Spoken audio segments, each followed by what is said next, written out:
Muy buenos días, muy buenas tardes. Comenzamos con un nuevo episodio de Mito, Música y algo más, con el fin de, entre otras cosas, conocer nuestro mundo simbólico interior.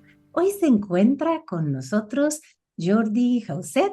Muy buenos días, Jordi. Bienvenido a Mito, Música Ah, y algo más. buenos días, Cintia. Encantado de Qué compartir gusto. este tiempo. Qué gusto tenerte con nosotros. Bueno, Jordi Jauset es una persona con una profunda y variada formación académica que combina campos aparentemente dispares. Por un lado, posee una sólida base científica y técnica, dado que es doctor en comunicación e ingeniero de telecomunicación. Y esta curiosidad también por la ciencia se extiende a áreas como la biomedicina, la psicobiología y la neurociencia cognitiva. Pero por otro lado, acredita una destacada formación musical, con un título profesional de piano, lo que establece un puente entre sus intereses y los que hoy vamos a comentar y hablar. Además de destacarse en su vocación docente e investigadora.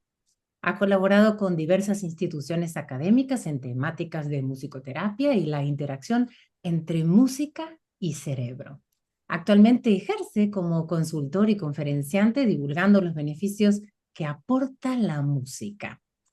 Y es una voz de referencia en la materia, dirigiendo en la actualidad un máster de neurociencia de la música, coordinando un grupo de estudios sobre música y neurociencia en la Academia Catalana de la Música y formando también parte del comité directivo de la International Association for Music and Medicine.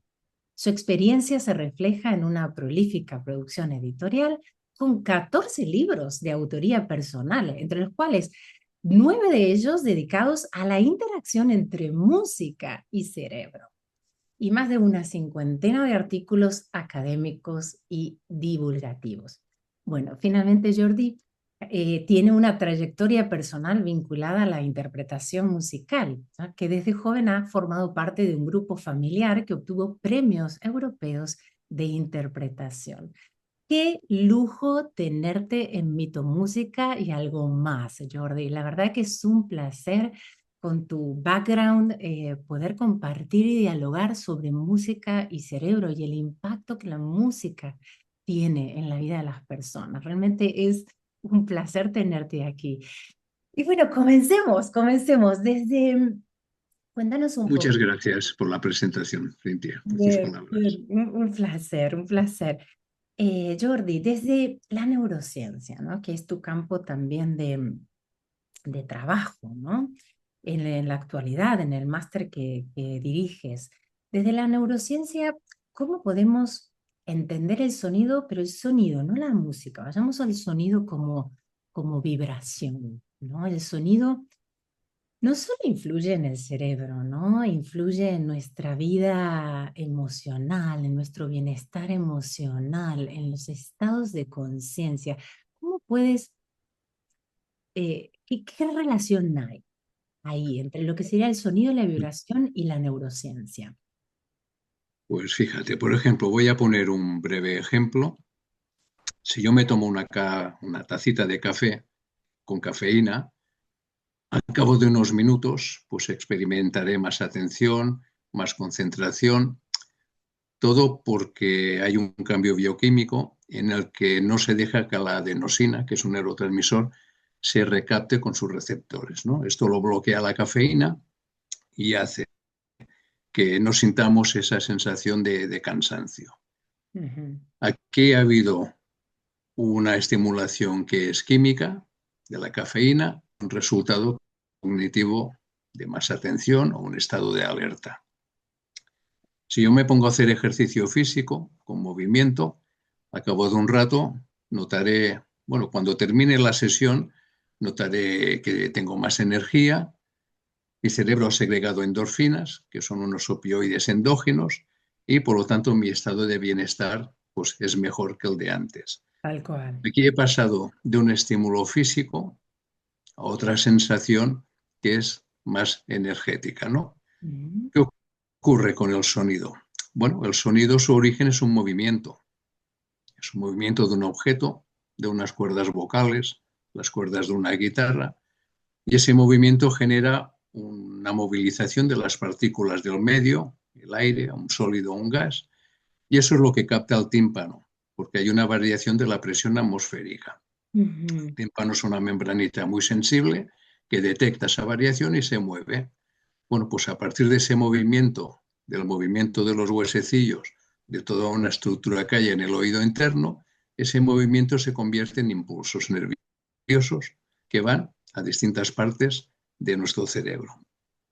¿Qué ocurre? Si ese sonido es algo que, por ejemplo, a mí me produce terror, hay una estructura que se llama amígdala que se pone en acción y va a desencadenar una serie de efectos en mi organismo. Tal Si cual. es algo que me gusta, actúa sobre otro sistema de recompensa, sobre unas determinadas partes, se genera más dopamina y voy a sentir una sensación pues, de placer. Claro, Ujú. al final es la respuesta de nuestro sistema nervioso a una vibración, que en este caso es un estímulo físico. Exacto. Entonces, tenemos que pensar que tenemos el cerebro, que es un órgano, bueno, no se sabe lo que es el cerebro porque es impresionante lo que es, ¿no?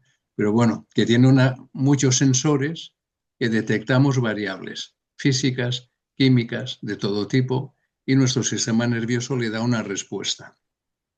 Pero esa respuesta es muy importante considerar que no es automática, si no seríamos robots. Es Claro. decir, si a mí me lanzan una frecuencia determinada y mi cerebro se pone en un determinado estado, yo tengo que poder controlar esa situación. Y eso lo hace nuestra mochilita, con Mm, nuestros recuerdos, nuestra formación, nuestra cultura y nuestro entorno. claro. Digamos que los efectos del sonido de la música es el resultado de una interacción entre unos parámetros físicos que me llegan del exterior y mi yo, Mi todo historia, lo que eso ¿no? significa. Todo Exacto. lo que somos, que no es Sí, poco, sí, sí, sí, ¿no? exacto, sí. Wow, qué fascinante y qué claridad con la que lo explicas, ¿no? Gracias, gracias, clarísimo. Ahora, sabes, bueno, a mí me apasiona todo lo que es la conexión de la música también a nivel espiritual, ¿no? Por el método con el que trabajo. Y mi pregunta es esta ahora, ¿no? ¿Crees que la música puede considerarse un lenguaje del alma? Que hablábamos así como de esa conexión entre música y cerebro, ¿no? Hay una conexión ahí también, mencionaste algo entre lo que sería la música y la emoción, pero ¿podríamos hacer esta afirmación que la música es un lenguaje del alma? Esto creo que era una de las frases que decía Platón, ¿no? Que la Ujú. música era un lenguaje del alma. Vamos a ver, hace como unos 30 años los científicos se dieron cuenta de que la música era una herramienta muy buena para estudiar y analizar el cerebro. ¿Por qué? Porque una de sus grandes propiedades es que evoca emociones. La felicidad, la alegría, el miedo, la sorpresa. Entonces comenzaron a hacer experimentos con resonancias magnéticas, con sonidos, con músicas alegres, tonalidades mayores, menores, música oriental, occidental, y para ver qué pasaba en el cerebro de estas personas, ¿no? Con niños, con adultos, hombres, mujeres, etcétera. Descubrieron que había una serie de áreas que se engloban en lo que se conoce como sistema límbico, es el Ujú. sistema que gestiona las emociones. Y allí comenzaron a ver si es un sonido que asusta, que este asusta depende de la cultura oriental o occidental también, no siempre es También, lo que nos parece a nosotros como occidentales, exacto. pues la amígdala, que es esa área que está subcortical, se activa y genera una serie de conexiones con otros sistemas para ponernos de forma fisiológica en un estado de alerta, ¿no? Mm. Si era una música que nos gusta, pues se detectó y se pudo medir que había un incremento de hasta un 6% más de dopamina en una serie de áreas. Si era una música, por ejemplo, contemporánea o tipo jazz libre, que el Ujú. cerebro no puede predecir, claro. pues también se empezó a ver que la parte prefrontal, en fin, que había una serie de cambios que al cerebro, por una parte, una música que le resulte muy cómoda, no le gusta, se aburre. Ujú. Pero una música que no sepa predecirla, como no la entiende, también se aburre. Mm, Entonces, aquella música que el cerebro puede predecir, sí que también genera expectativas y eso influye en la parte de la dopamina, ¿no? Si yo escucho una canción y sé que dentro de varios compases viene aquello que me gusta tanto, yo ya estoy segregando más dopamina. claro. Está Como actuando todo el sistema anticipadamente, de recompensa. ¿no? Como Sí, anticipadamente sí, ya sí. Sí, me da sí, de una forma sensación. anticipada. El cerebro Es- va prediciendo siempre, ¿no? Con todo lo que va captando, intenta predecir lo que vendrá. Si lo que predice se cumple, pues tenemos un subidón. Y si no se cumple, pues bueno, no lo tenemos. Claro, todo esto al final se han visto correlaciones de que determinadas emociones pues se asocian a determinados cambios neuroquímicos con neurotransmisores. Y es todo, creo, lo que se puede por lo menos decir, ¿no? Eh, una persona que, por ejemplo, le gusta mucho una canción, si se la mide, se ve su resonancia magnética, se verá que el núcleo accumbens, que es el centro del placer, segrega mucha dopamina. Pero la misma canción a otra persona puede ser que no le guste o que tenga recuerdos eh, peores, no tenga recuerdos bonitos. Claro. Entonces a esa persona no le ocurrirá. Se apagarán unas áreas y se encenderán otras. Siempre vamos a lo mismo, que la música y el sonido es algo muy individual, Claro. porque no depende del exterior, depende de nosotros al final. Y somos nosotros quienes lo modulamos. Y entonces se ha visto esa correlación. ¿Por qué nos emocionamos? Bueno, pues porque hay una serie de cambios bioquímicos que nos afectan y los sentimos de esa forma. Bien, bien. Y existen, bueno, está relacionado a esto que venimos hablando, ¿no? Evidencias científicas que hay frecuencias o escalas también musicales, bueno, también con respecto a las tonalidades, por ejemplo, mayor o menor, que generan o promueven estados de coherencia o equilibrio también en la actividad cerebral. Esto tiene un poco de relación a lo que veníamos hablando, ¿no? ¿Se genera cierta coherencia? A ver, coherencia entiendes por coherencia un equilibrio, por ejemplo. Equilibrio, sí, sí, sí, sí. Eh, La cultura griega ya definió una serie de modos musicales, el Ujú. jórico, el dórico, que según ellos cada uno de estos modos proporcionaba unos estados de ánimo. O sea que vamos a muchos años de antigüedad, ¿no? Totalmente. Esto es cierto a nivel estadístico, porque si comparamos tonalidades mayores y menores, cultura occidental y oriental, veremos que no se cumple. ¿Ah? Completamente distinto, claro. Entonces, bueno, es lo que comentábamos antes, que determinados parámetros acústicos sí que actúan de una forma, porque son respuestas del sistema nervioso en unas personas y en otras, por su formación y cultura, puede ser que no. Pero vamos a otro tema que es más complicado hoy en día, que es el tema de las frecuencias. Ujú, ujú. Hay estudios que ahora se habla mucho de binaurales y de monaurales y que eso genera un estado de equilibrio determinado en el cerebro. Hay estudios que efectivamente han medido que así ocurre con la electroencefalografía, pero hay otros estudios que no. Mm, Entonces, la comunidad científica no da una respuesta sí o no, porque no se llega a una consistencia en los estudios. Eh, yo conozco unos estudios, por ejemplo, de la doctora Sai de Massachusetts, con la frecuencia de 40 hercios. Ella probó muchas frecuencias y estaba buscando algún remedio o alguna ayuda para las personas con Alzheimer. sí.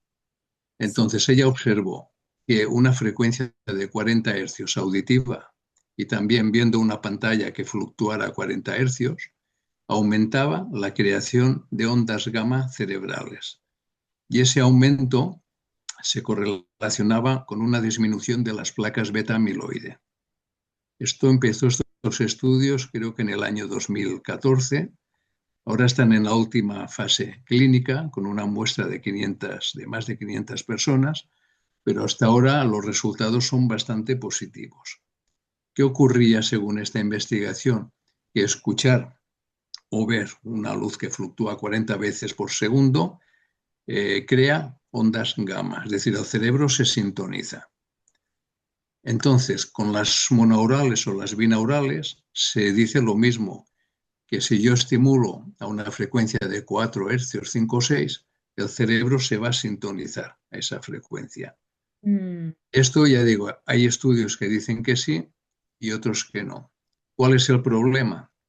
Las muestras suelen ser de poca gente, no son aleatorias.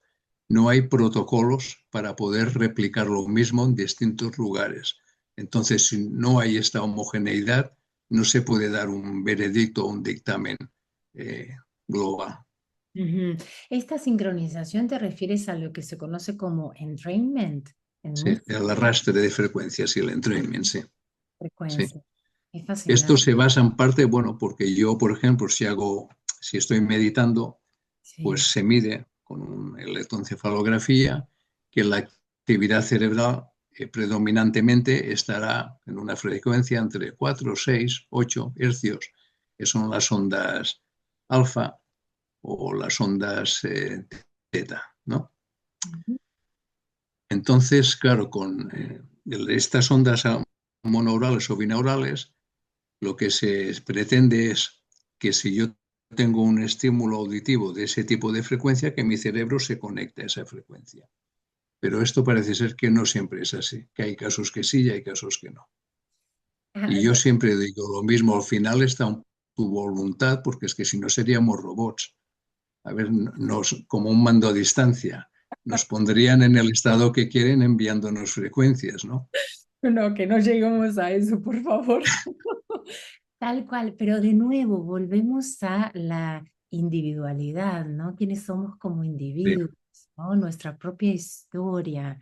Recién lo que comentabas también de los estudios de frecuencias binaurales, claro, o sea, no se puede determinar esto funciona, esto no, también porque somos únicos, ¿no? Entonces, esa individualidad hace que en determinadas personas actúe de una determinada manera y en otras de otra, ¿no? Como actúa también la música sanadora, la musicoterapia. Y en sí. relación a esto, sí, Perdona un momentito. A veces me preguntan, eh, yo experimento esto, pero no es científico, ¿qué hago? Bueno, si tú lo experimentas y te va bien, no hay ningún problema en que lo hagas. Lo es que que tú nunca podrás recomendar esto para todos tus amigos porque es posible que no funcione. Pero así, si a ti te va bien, si te concentras con esa frecuencia, perfecto. estupendo, porque si te funciona, es que estupendo, Exacto. ¿no? Tal cual, tal cual. Bien, y en relación a esto, ¿no? Ahora hay un boom también, además de las frecuencias binaurales, el uso de cuencos, ¿no? La música sanadora. Y quisiera que con tu experiencia, ¿no? Y tus estudios también de neurociencias, no, y nos contaras, ¿no? A partir de tu experiencia, ¿qué diferencia hay, ¿no? Entre lo que es la música terapéutica, la musicoterapia como disciplina científica y lo que se llama como la sanación sonora que abarca hoy en día todo un espectro enorme, ¿no? Y que bueno, está muy, muy en auge. Pero démosle una perspectiva neurocientífica.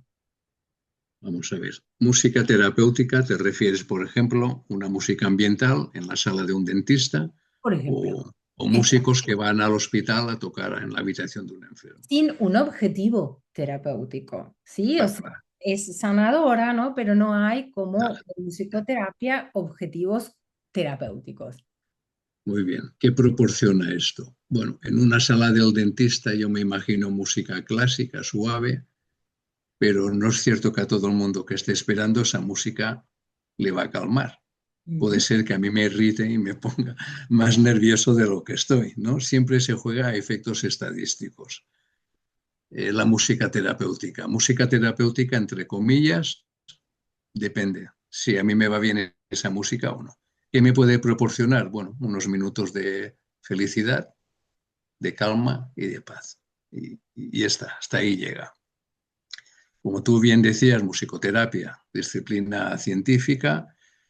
El musicoterapeuta, como sabes, no diagnostica, el diagnóstico es de un médico, y el musicoterapeuta, con todo su conocimiento y herramientas, selecciona lo mejor pues, para hacer frente a ese problema, ¿no? Que es algo muy individual. Hay que conocer el historial musical, entre otras muchas cosas.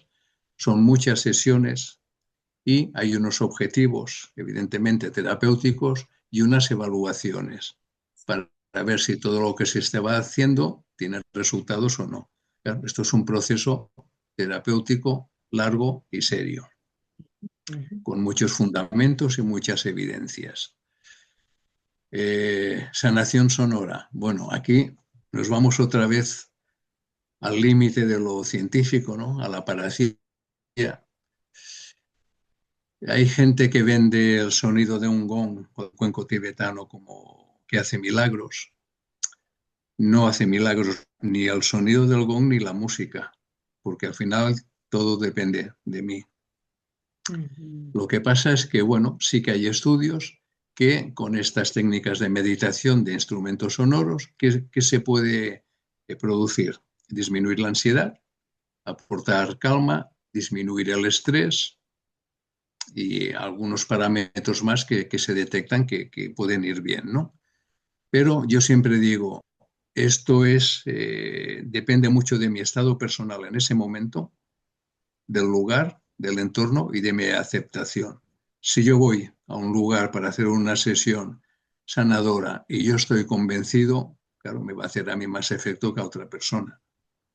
Pero esto a nivel científico, como volvemos a que en los estudios no hay protocolos establecidos. A ver, ¿qué tipo de gong utilizas? ¿Qué amplificador? ¿Cómo lo haces? ¿Qué metodología? Entonces es imposible comparar resultados de estudios y al final queda, bueno, pues que puede ir bien o no en determinadas ocasiones y disfunciones. Pero milagros no, milagros la música tampoco lo hace y la medicina creo que tampoco, es decir, que, bueno, llega hasta donde llega todo, ¿no? Claro, y también es una cuestión de muestra científica, ¿no? Sí, Volvemos a lo anterior, más muestras tenemos, mejor, digamos, frente a un estudio de caso, ¿no? Entonces, claro, puede ser que funcione en ese estudio de caso, pero bueno, exacto, le sí, sí, llevamos a una muestra más amplia, más grande, y bueno, hay diferencias, ¿no? O no hay resultados sí, sí. con evidencia, ¿no? Pero que eso, que no haya evidencias no quiere decir que no tenga resultados. Exacto, Mira, a exacto. mí me puede calmar mucho escuchar el sonido de un cuenco tibetano, porque es muy sutil, muy dulce, y me puede ir bien cuando estoy nervioso. Y ya Claro. está, pues perfecto, lo escucho y ya está. Claro, claro. Bien, ahora vamos a otro tema que, bueno, a mí me apasiona, ¿sabes? En los estudios de las religiones, ¿no? Sobre todo Mm. se aprecia mucho en lo que es antropología social, antropología de las religiones, ¿no? Que se observa en los rituales o en cantos devocionales, incluso en conciertos, cuando uno va a un concierto, ¿no? Que, ¿qué sucede? Se puede experimentar una experiencia mística, se puede experimentar éxtasis, se puede vivir la experiencia de lo sagrado. De hecho, uno de los métodos de musicoterapia, que es el Mm. método de Guided Imagery and Music, el método con el que trabajo, comenzó justamente a partir de una experiencia mística, ¿no? Bueno, ¿qué nos puedes decir de esta relación de la música con la experiencia mística a nivel cerebral? Mira, te puedo contar una anécdota personal. Me encanta, Yo, me ya encanta. hace muchos años me aficioné a practicar jogging, a Ujú. salir corriendo, porque tenía un trabajo muy sedentario. Y como había días que no tienes gana, pues te pones los cascos, ¿no?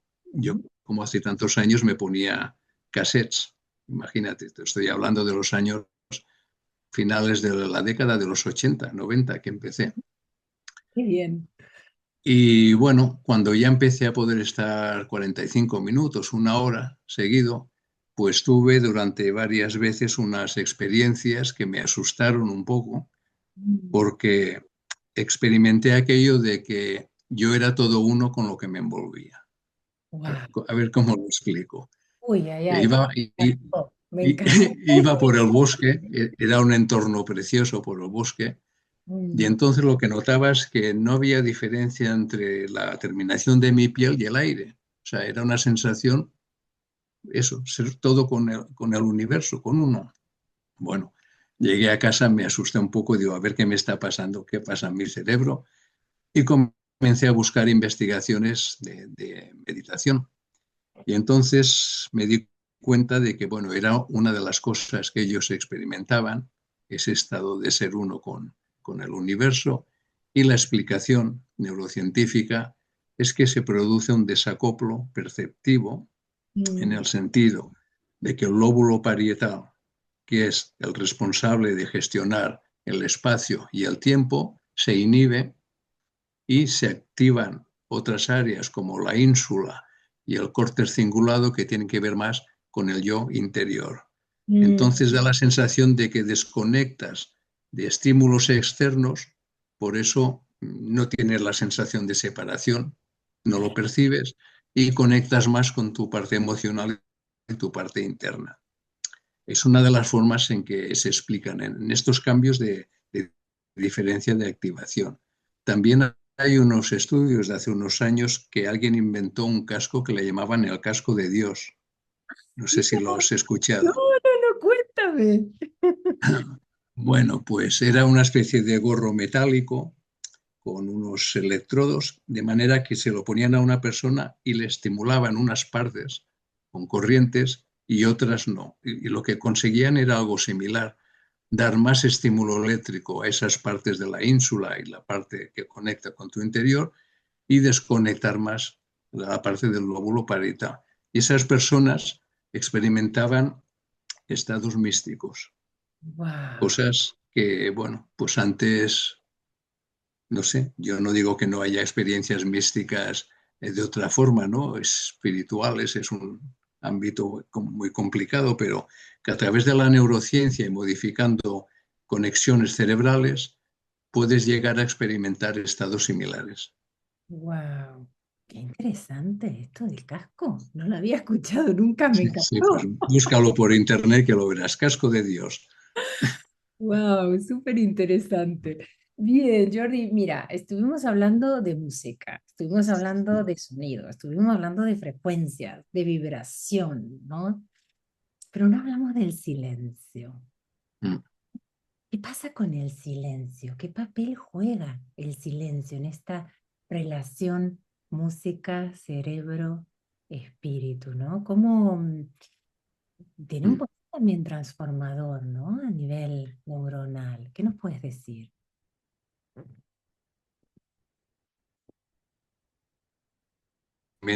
Con grupos de personas, viendo qué les ocurre con géneros musicales, con silencio o escuchando una lectura.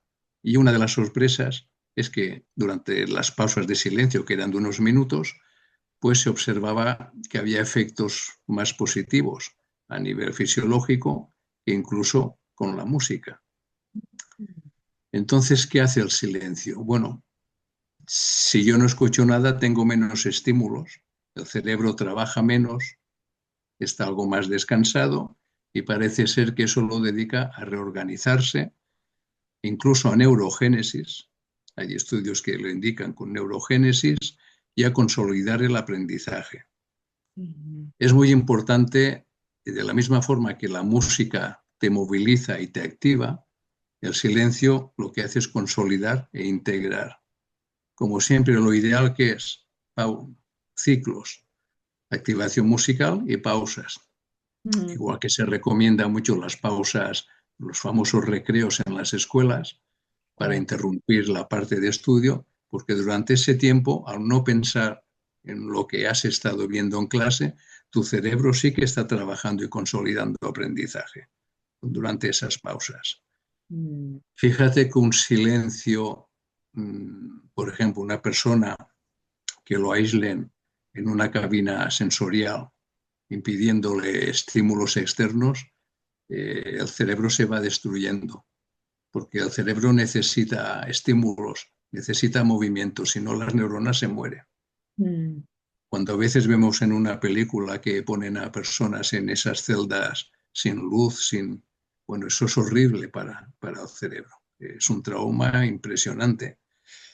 Entonces, ¿qué tendríamos que hacer? Buscar espacios de silencio diarios, sí, 10-15 minutos. mm, Eso va muy bien. No se puede estar todo el día con música, ni mucho menos. Hay que seguir unas pautas, ¿no? Yo puedo saber cuándo necesito escuchar música o cuándo necesito estar desconectado y en silencio. Y mm. ya que hablamos del silencio, también de las pantallas.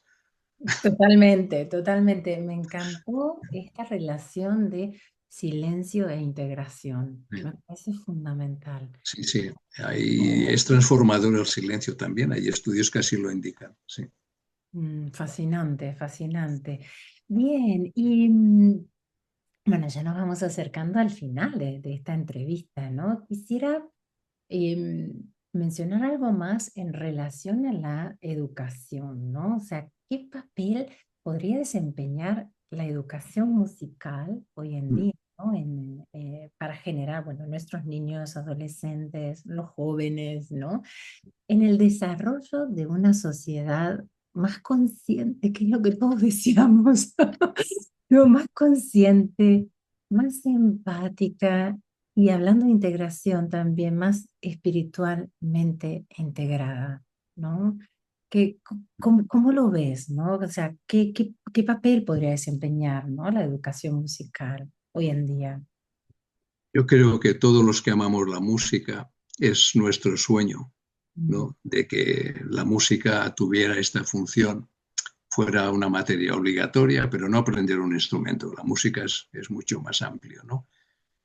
Porque a nivel científico sabemos que la música cambia estructuras cerebrales, cambia funciones cerebrales, pero también trabaja valores.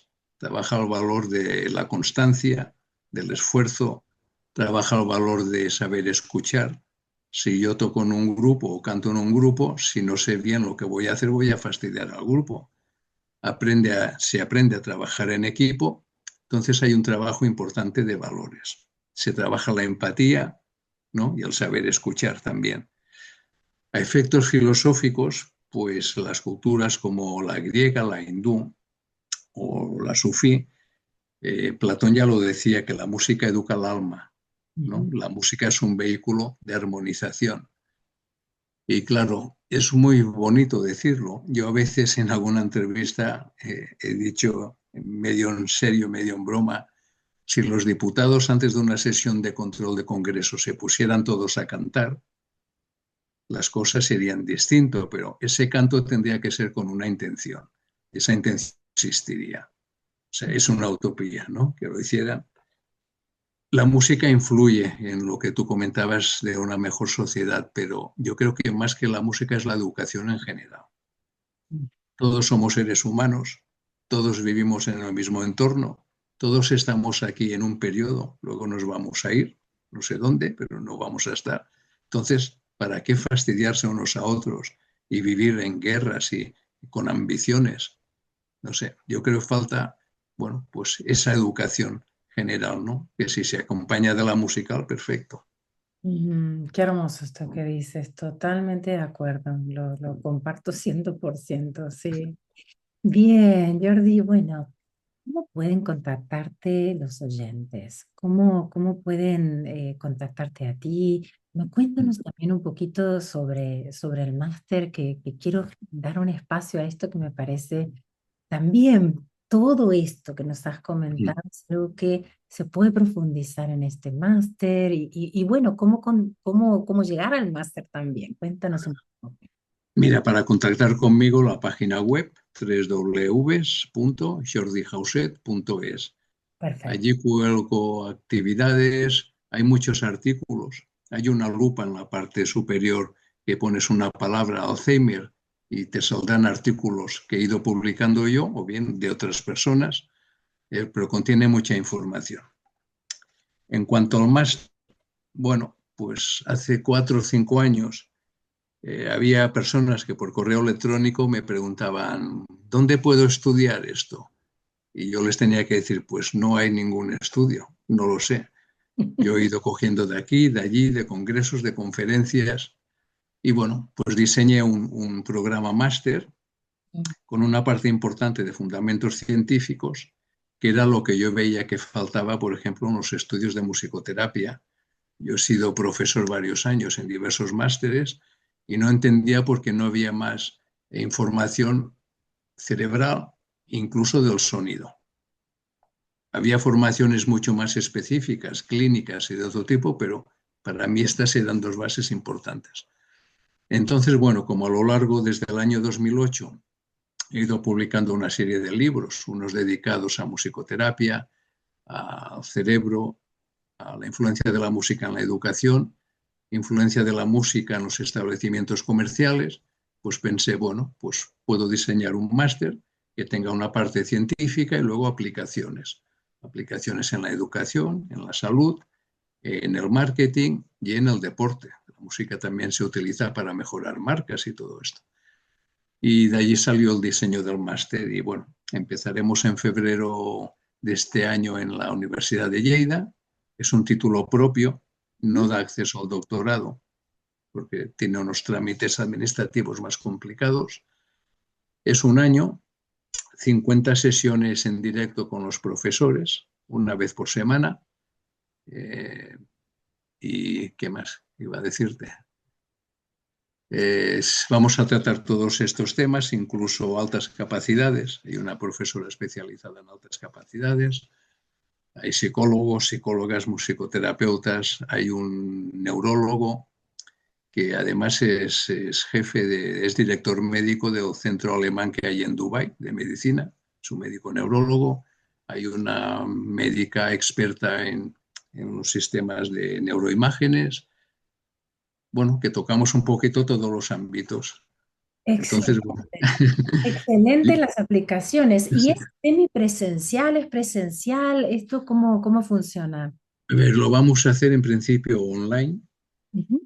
para facilitar, bueno, personas que no estén en Lleida, evidentemente, no se pueda dar también en otros países. Las serán los jueves de 7 a 8 y media de la tarde, Perfecto. quedarán grabadas, de manera que quien no pueda asistir puede seguirlas, puede contactar durante todo el curso con cualquier profesor y luego pues está el trabajo final de máster, Claro. que aquí vamos a asignar un tutor, dejaremos cierta libertad al alumno para que haga aquello que le guste y quiera investigar. ¿Y, y qué más? Es un título propio de la Universidad de Lleida. Estamos ya abriendo la matrícula porque estas dos últimas semanas han empezado a haber muchas solicitudes y hay un número limitado. Mm, No queremos pasar, si puede ser, como máximo 25, pero si podemos quedarnos en 20, mejor. mejor. Claro, para hacerlo como un poquito más Sí. personalizado, ¿no es Y cierto? luego la idea sería, en función de las localidades de los alumnos, sí intentar al menos una sesión presencial Es- para conocerte personalmente, para hacer algunas prácticas y bueno, lo Excelente. estamos pensando, sí. Excelente. Y aquellas personas que quieren informarse un poco más sobre el máster, ¿tiene algún sitio web el máster o en tu misma página? No hay una página web que es www.neurocienciadelamusica.com. Genial, genial, genial. Bien, yo lo voy a poner también aquí en el podcast, así figura tanto tu página como esta página del máster, así la gente puede contactarte. Y la información directa por correo sería info@neurocienciadelamusica.com. Excelente, Jordi, Muy excelente. bien. Bien, bueno, Bueno, nada. muchísimas gracias de corazón por este tiempo y por todo lo que nos has brindado. Realmente es de una riqueza y de un valor. Así que bueno, muchísimas gracias. Bueno, que sea todo un Muchas, éxito. muchas gracias a ti por esta oportunidad de divulgarlo. Y bueno, he podido ofrecer mis limitados, y no lo digo con humildad, sino sé que son limitados conocimientos, de acuerdo pues con lo que leo, estudio y mi experiencia personal. Si sirve para alguien, pues estupendo, muy contento. Bienvenido, seguro que sí, gracias, gracias y Muy bueno, bien, realmente deseamos que el máster sea todo un éxito, que sin duda lo será, ¿sí? perfecto. Bueno, Muchas gracias. nos veremos pronto hasta la próxima, adiós.